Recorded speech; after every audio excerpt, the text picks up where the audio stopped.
Kneel!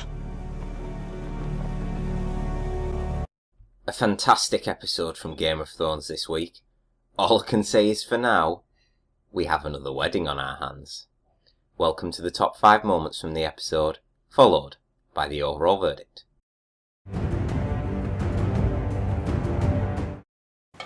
I can't fight anymore. What about your left? I can hold a sword. All my instincts are wrong. You need a proper, discreet swordsman. As it happens, I have just the one. Jaime continues to realise that his right hand is useless to him in combat, and with no combat training with his left, he knows he cannot rightfully protect the king. It just so happens that Tyrion knows the perfect person he can train with.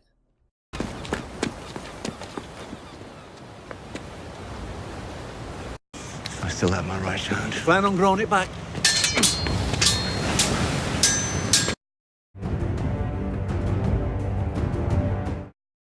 This was Balon Greyjoy's son and heir. The flayed man is on our banners. My banners, not yours. You're not a Bolton, you're a Snow. Roose Bolton arrives back home to find Theon no longer a hostage, but flayed and no use for him to trade. Ramsay proves to him that Reek is now fully trained and will not betray him. Robb Stark is dead, but my father put a knife through his heart.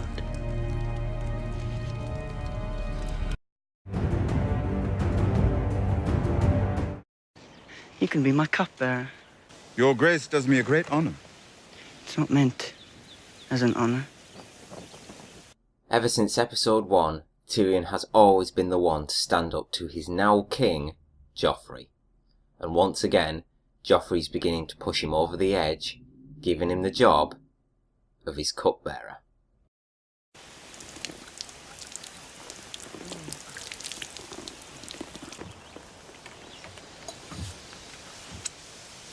Fine vintage. Shame that it spilled.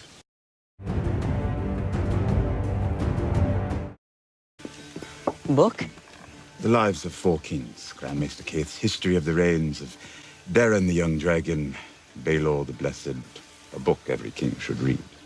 There are bastards, and then there's Joffrey. First appearing to be slightly grateful for Tyrion's wedding gift, he then uses his gift from Tywin, the one remaining Valyrian steel sword, to slice it up into pieces.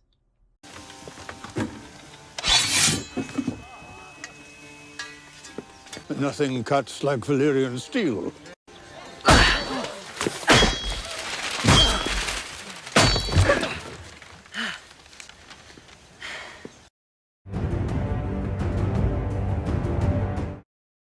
Your Grace.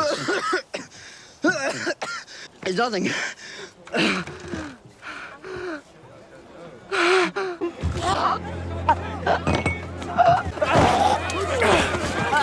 Ding dong, that bastard's gone. If some of you still are having nightmares over the Red Wedding, then Joffrey's wedding will have hopefully put all that to rest for you. It's safe to say that Westeros isn't the best place for weddings to be held. Bad things happen there. He poisoned my son. Take him!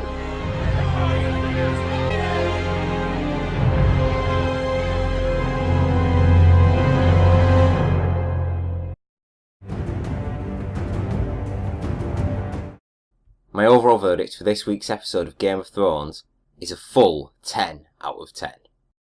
Alas, everyone's favourite person to hate, Joffrey, is dead. Poisoned at his own wedding, to which Tyrion is now taking the blame. Let's be honest, we've witnessed horrific events for the Starks and their deaths, so to be poisoned is getting off very, very lightly. I know many other people other than myself who wanted to see Joffrey killed off in a much more gruesome manner. Now, to speak of the episode, it was again a very focused episode which was all surrounding the events of King's Landing. Of course the wedding was the major event going on, but we had Tyrion ending things with Shae, just that she would leave and be protected from everyone and everything in King's Landing, which Bronn had some good advice and words of wisdom for him. Now, go drink until it feels like you did the right thing. The confrontation between Brienne and Cersei was great. Cersei calling her out that she doesn't serve Jaime, but she's actually in love with him. Having never heard that before, you could see that Brienne was taken back by realising that what Cersei said was indeed true. And with the ending of this week's episode, I imagine that next week we'll be thrust right back into the action. With Tyrion being seized for the murder of Joffrey, it's safe to say now that Tyrion is going to find himself in a lot more trouble than he's used to. But will he get out of it? Really, who knows? It's Game of Thrones, remember. Anyone can die. Especially your favourite characters. Thank you very much for watching the review. Please leave a like, comment and subscribe if you enjoyed the review. And I'll see you next week.